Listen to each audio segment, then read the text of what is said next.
Assalamualaikum warahmatullahi wabarakatuh. Sebelum perkenalkan, nama aku Adrian Farsya.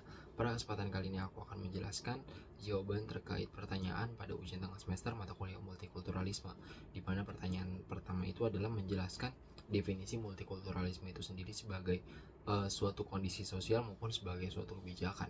Nah, perlu teman-teman ketahui juga bahwasanya multikulturalisme ini merupakan salah satu cabang keilmuan sebenarnya yang berasal dari dua kata, yakni multi dan kultural atau kultur, di mana multi sendiri berarti beragam atau beraneka ragam, sedangkan kultur atau kultural merupakan berarti budaya atau kebudayaan gitu ya. Jadi secara garis besar, multikulturalisme ini dapat diartikan sebagai suatu disiplin ilmu atau cabang keilmuan yang mempelajari tentang budaya yang beragam atau keberagaman budaya gitu. Nah, sebagai suatu konsep atau kondisi sosial, multikulturalisme ini dapat diartikan sebagai suatu kondisi di tengah atau di suatu lingkup masyarakat atau di suatu lingkup sosial yang dibentuk berdasarkan atas masyarakat yang heterogen. Mereka berdasarkan uh, berasal dari latar belakang yang berbeda, baik etnis, ras, agama, budaya, warna kulit, makanan hingga bahasa, yang mana mereka-mereka ini menempati suatu lingkup sosial tertentu. Jadi di tengah kondisi mereka yang beragam, tapi mereka masih tetap menjadi satu kesatuan yang utuh gitu. Sedangkan sebagai suatu kebijakan, multikulturalisme sendiri dapat diartikan sebagai suatu langkah atau kondisi di mana pemerintah atau pihak-pihak yang berwenang di dalam suatu batasan atau suatu wilayah tertentu dalam mengatur dan mengelola keberagaman-keberagaman yang ada di tengah masyarakatnya yang bersifat heterogen. Jadi mereka memanfaatkan dan mengelola serta memberdayakan keberagaman yang ada di suatu kawasan yang mereka pimpin sebagai salah satu cara untuk meminimalisir terjadinya perpecahan atau konflik di kemudian hari. Hal ini juga dilakukan untuk menciptakan kestabilan antara umat manusia yang beragam. Jadi meskipun mereka hidup beragam, tapi mereka dapat hidup secara berdampingan sehingga kehidupan mereka tuh dapat menjadi sebagai suatu kehidupan yang lebih baik, tentram dan damai di tengah perbedaan yang ada di tengah-tengah mereka. Seperti itu. Pertanyaan kedua adalah mengapa konsep multikulturalisme ini lahir di Kanada sebagai suatu konsep atau teori baru pada tahun 1970-an. Nah, perlu diketahui juga bahwasannya pada masa itu Kanada dikenal sebagai salah satu negara di dunia yang kerap kali didatangi oleh para imigran asing atau para imigran-imigran yang berasal dari negara-negara tetangga dan negara-negara sekitarnya. Nah, mereka yang datang ini, para imigran yang datang ini berasal dari latar belakang etnis, budaya, suku, ras, agama yang berbeda gitu dari masyarakat lokal. Nah, banyaknya imigran yang datang ke kawasan Kanada menciptakan suatu konsep mayoritas dan minoritas gitu, dimana mereka-mereka yang berasal dari kalangan minoritas ini kerap kali mendapatkan perlakuan yang tidak menyenangkan, kerap kali juga mendapatkan perlakuan diskriminatif dan sebagainya, baik dari masyarakat lokal maupun dari kaum-kaum mayoritas yang sudah lebih dahulu ada di kawasan Kanada. Hal ini yang pada akhirnya membuat mereka bersama dengan kelompok-kelompok budaya tertentu menuntut gitu kebijakan serta keadilan daripada pemerintah agar mereka dapat hidup sebagai warga negara Kanada juga di tengah perbedaan yang mereka bawa gitu. Nah, rupanya hal ini justru malah direspon baik gitu oleh pemerintah Kanada saat itu, di mana pemerintah Kanada saat itu menurunkan atau mempresentasikan konsep multikulturalisme itu ke dalam negaranya gitu, ke dalam Kanada, sehingga masyarakat Kanada tuh dapat menerima mereka dengan baik. Nah, hal ini juga bertujuan agar mereka-mereka atau para imigran ini dapat hidup berdampingan dengan masyarakat lokal. Hal ini juga didukung dengan berbagai macam program yang diterapkan oleh pemerintah Kanada itu sendiri, di mana beberapa program yang diterapkan itu adalah dengan cara mendukung program atau kelompok-kelompok budaya tertentu dari para imigran agar mereka dapat terus berkembang dan mengalami kemajuan gitu, sehingga kelak dapat berkontribusi gitu terhadap perkembangan dan kemajuan Kanada itu sendiri. Selain itu, pemerintah Kanada juga menerapkan sebagai semacam kebijakan pendidikan yang eh, ditujukan agar mereka setidaknya para imigran ini setidaknya menguasai satu bahasa resmi di Kanada, sehingga di samping mereka berasal dari latar belakang yang berbeda, tapi setidaknya mereka dapat berkontribusi serta berkomunikasi dengan baik dengan masyarakat lokal, sehingga pada akhirnya mereka dapat menciptakan suatu hubungan yang baik, konektivitas yang baik dengan masyarakat sekitar di kawasan Kanada. Pertanyaan selanjutnya adalah menjelaskan tujuan daripada praktik pembelajaran multikultural gitu ya, atau ya penerapan pembelajaran multikultural serta penerapannya menurut James Banks. Nah, perlu teman-teman ketahui juga bahwasanya James Banks ini merupakan salah satu orang yang cukup terkenal di bidang pendidikan, di mana beliau mengatakan beberapa tujuan daripada penerapan pembelajaran multikulturalisme itu diantaranya adalah untuk menciptakan kehidupan dan pembelajaran yang lebih harmonis di tengah perbedaan dan keberagaman yang ada, kemudian mempromosikan kebudayaan-kebudayaan dari berbagai macam latar belakang gitu, sehingga masyarakat sekitar tuh dapat mengetahui gitu kondisi sosial di sekitarnya gitu. Kemudian juga ditujukan untuk mengurangi bias sekaligus meminimalisir terjadinya diskriminasi di kemudian hari yang umumnya banyak dilakukan oleh kaum-kaum mayoritas dan sebagainya. Dan dalam praktik pembelajaran gitu ya, penerapan pembelajaran dan sebagainya, James Banks ini juga memberlakukan gitu beberapa langkah yang mungkin dapat diterapkan gitu dalam pembelajaran multikulturalisme ini sendiri. Di antaranya yang pertama itu adalah dengan mempromosikan gitu ya, atau menambahkan aspek-aspek multikulturalisme dalam pembelajaran. Hal ini ditujukan untuk memberikan peserta didik tuh pemahaman gitu terkait keberagaman yang ada di sekitar mereka, baik dari teman-temannya, lingkungan rumah, lingkungan sekolah dan sebagainya. Kemudian juga langkah selanjutnya adalah dengan cara mereformasi ataupun mentransformasikan kurikulum atau peraturan pendidikan atau peraturan pembelajaran lah gitu. Nah, hal ini dapat dilakukan dengan melakukan beberapa cara juga, yakni menambahkan sumber-sumber referensi maupun data-data yang kredibel yang berisikan materi-materi yang berkaitan dengan konsep keberagaman ini sendiri, menambahkan hal-hal lain yang berkaitan juga dengan keberagaman, sehingga peserta didik selain dapat memahami konsep keberagaman itu, mereka juga dapat melihat secara langsung. Hal ini biasanya dapat dilakukan juga dengan cara mengajak murid atau menarik minat serta daya tarik murid gitu untuk turut berpartisipasi selama proses pembelajaran, seperti halnya dengan melakukan kerja kelompok, proyek dan sebagainya, yang dilakukan dengan cara mengaitkan hal-hal tersebut dengan konsep-konsep atau aspek-aspek yang berkaitan dengan multikulturalisme, sehingga mereka tidak hanya belajar secara teori namun juga secara praktik seperti itu. Selain itu, langkah selanjutnya yang mungkin dapat diterapkan adalah dengan cara memahami kondisi sosial maupun individu daripada peserta didik itu sendiri. Nah, sebagai seorang pendidik atau sebagai seorang calon pendidik, kita diharuskan untuk memahami latar belakang daripada peserta didik kita sendiri, semulai dari apa agama mereka, berasal dari mana mereka, suku apa mereka dan sebagainya.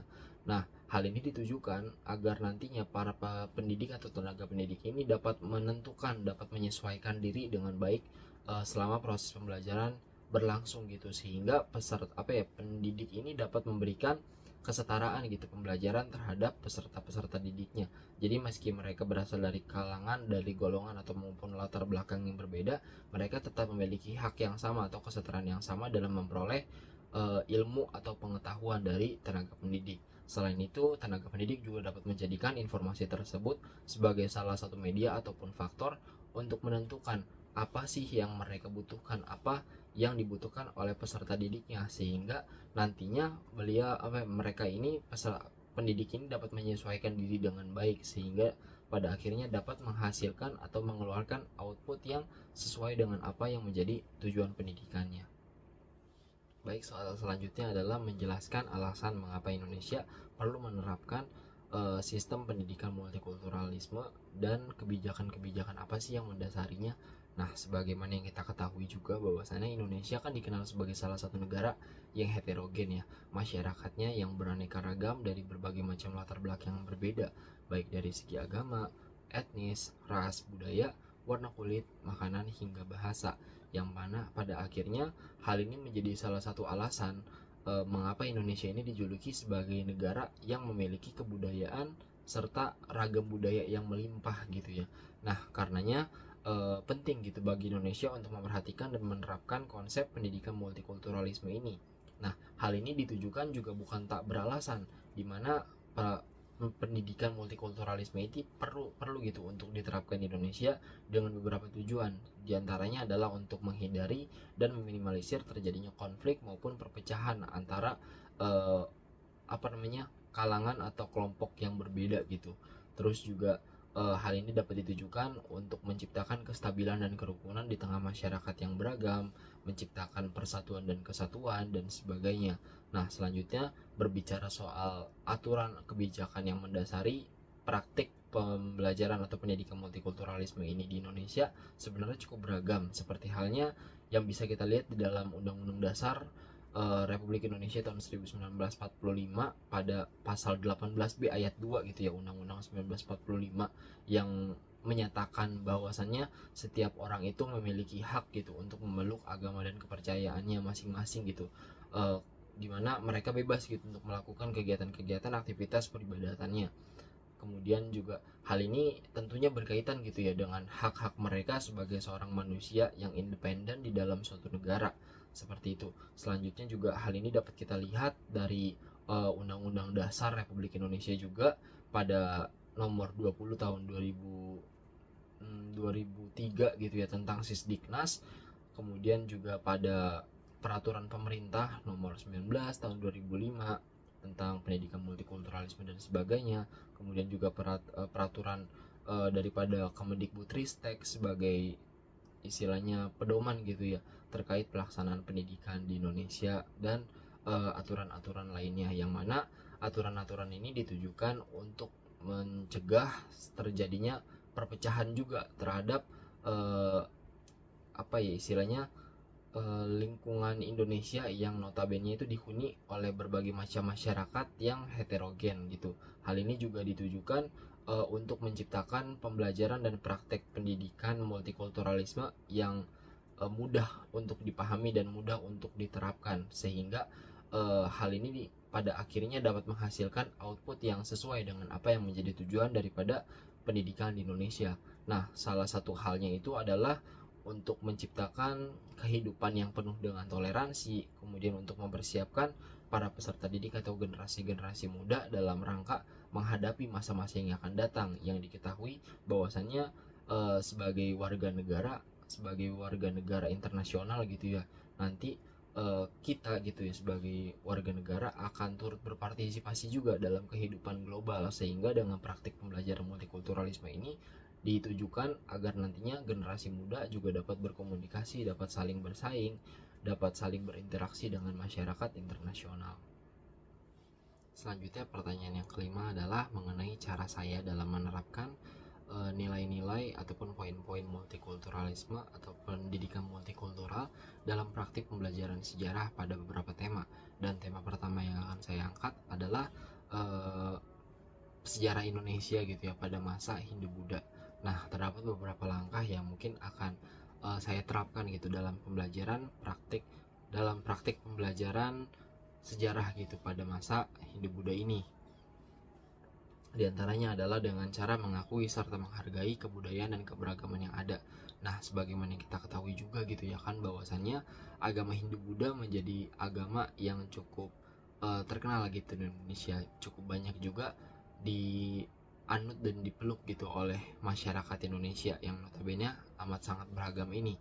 Nah, di dalam agama Hindu-Buddha ini kan juga dikenal suatu konsep kasta gitu ya, yang menyatakan hal-hal yang berkaitan dengan serata ataupun kehidupan sosial suatu masyarakat atau suatu individu tertentu di dalam suatu lingkup sosialnya. Nah, kemudian juga dalam agama Hindu-Buddha ini juga mengatur berbagai macam hal-hal lainnya yang dapat kita lihat sampai saat ini, seperti halnya kebudayaan, arsitekturnya dan sebagainya. Nah, dengan cara mengakui hal-hal tersebut atau hal-hal yang dibawa dan dikaitkan dengan agama Hindu-Buddha ini di dalam kelas, hal ini dapat menciptakan pemahaman yang lebih mendalam pada diri peserta didik terkait keberagaman yang ada. Mereka akan semakin lebih memahami serta menghormati keberagaman yang mungkin akan mereka temukan lagi di kemudian hari. Kemudian juga langkah kedua yang mungkin akan saya lakukan adalah dengan cara mengintegrasikan gitu ya dengan dan menghubungkan gitu antara kehidupan Indonesia pada saat itu, pada masa Hindu-Buddha itu, dengan kehidupan masyarakat ataupun negara-negara lainnya di masa yang sama juga. Nah, hal ini mungkin juga dapat saya lakukan dengan beberapa tujuan gitu ya, dimana Indonesia yang kala itu masih pada masa Hindu-Buddha tentunya tidak sama dengan negara-negara lain atau belahan dunia lain yang mungkin sudah mengalami perkembangan dan kemajuan gitu, yang mungkin sebelumnya mereka juga turut memiliki keberagaman dan perbedaan yang beragam juga.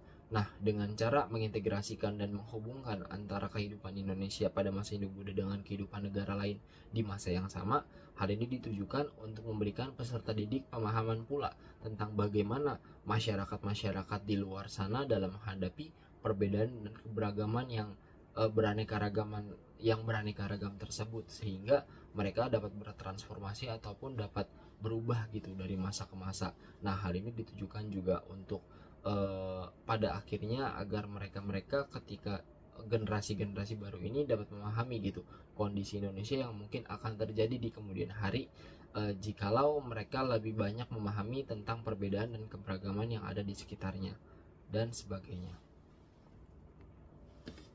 Selanjutnya, tema pembelajaran yang kedua adalah tema pembelajaran sejarah Indonesia pada masa kolonial. Nah, sebagaimana kita ketahui juga bahwasanya berdasarkan sejarahnya, Indonesia ini kan menjadi salah satu negara yang pernah dijajah oleh beberapa negara atau bangsa barat gitu ya. Nah, dengan hal tersebut mungkin penerapan multikulturalisme atau poin-poin multikulturalisme dalam pembelajaran dapat diterapkan melalui beberapa macam langkah gitu, dan mungkin langkah-langkah yang akan saya terapkan di dalamnya adalah dimulai dari beberapa hal juga, seperti halnya nggak jauh berbeda gitu daripada penerapan pada masa Indonesia pada masa Hindu-Buddha ini, namun mungkin ada beberapa hal gitu yang membedakan gitu ya, dimana langkah pertama yang mungkin akan saya terapkan adalah dengan cara mengakui gitu kontribusi serta andil gitu dari berbagai macam golongan-golongan ataupun kalangan-kalangan dengan latar belakang yang berbeda, dimana seperti yang kita ketahui juga gitu ya kan, bahwasanya dalam meraih kemerdekaannya Indonesia ini kan dibantu gitu ya oleh para pejuang-pejuangnya yang tidak takut mati, terus rela gitu mengorbankan nyawa, raga, waktu, dan bahkan keluarga mereka gitu ya demi kemerdekaan bangsa Indonesia. Nah, mereka ini, para pejuang ini kan berasal dari latar belakang yang berbeda, sehingga jika diterapkan di dalam pembelajaran gitu, peserta didik akan lebih mudah memahami gitu bahwasannya di tengah keberagaman yang ada sekalipun, kita tetap dapat mencapai tujuan serta mimpi kita gitu secara bersama, bila mana kita lakukan itu secara kerjasama gitu, secara rukun dan adil gitu dengan teman-teman yang mungkin berasal dari latar belakang yang berbeda. Hal ini ditujukan agar nantinya mereka selain dapat memahami, mereka juga dapat menerapkannya di kemudian hari. Jadi meskipun mereka berasal dari latar belakang yang berbeda, para peserta didik pun juga sama memiliki kesempatan dan peluang yang sama gitu untuk mencapai tujuannya di tengah perbedaan yang ada, bila mana dilakukan dengan cara bekerja sama tanpa menghiraukan perbedaan yang ada. Kemudian langkah yang kedua adalah dengan cara mempromosikan praktek toleransi terhadap kebudayaan dan keberagaman yang ada dalam menciptakan solidaritas gitu ya. Nah, seperti yang sudah saya sampaikan gitu sebelumnya, bahwasannya kemerdekaan Indonesia ini kan diraih dengan oleh para pejuang yang berasal dari latar belakang yang berbeda gitu ya. Nah, dengan cara menerapkan hal itu, selain dapat memberikan pemahaman yang lebih, mempromosikan praktek toleransi ini juga berkaitan dengan poin tersebut, dimana ketika kita hidup gitu di tengah masyarakat yang beragam, jika kita masih memiliki rasa toleransi, rasa ingin gitu untuk hidup rukun yang banyak gitu, yang luas gitu, maka tentunya kita akan menciptakan suatu hubungan dan konektivitas yang lebih kuat gitu dengan teman-teman atau dengan orang-orang yang berada di lingkungan sekitar kita, sehingga pada akhirnya hal ini dapat menciptakan kehidupan yang lebih rukun, sama seperti halnya ketika para pejuang ini memperjuangkan kemerdekaan Indonesia di tengah keberagaman mereka, tapi mereka masih tetap dapat gitu mencapai kemerdekaan, sehingga saat ini Indonesia menjadi suatu negara yang merdeka dan bebas. Hal ini tak lain dan tidak bukan karena para pejuang yang berasal dari latar belakang yang berbeda, mereka dapat saling menghormati dan saling memberikan toleransi mereka antara satu sama lainnya, sehingga pada akhirnya mereka dapat menciptakan suatu hubungan yang penuh dengan kesatuan, persatuan, dan solidaritas yang cukup tinggi, sehingga kemerdekaan pun dapat dengan mudah gitu diraihnya. Mungkin cukup sekian penjelasan yang dapat saya sampaikan. Mohon maaf bila mana ada kesalahan terkait pertanyaan-pertanyaan pada ujian tengah semester mata kuliah multikulturalisme ini. Kurang lebihnya mohon maaf. Wabillahi taufiq wal hidayah. Wassalamualaikum warahmatullahi wabarakatuh.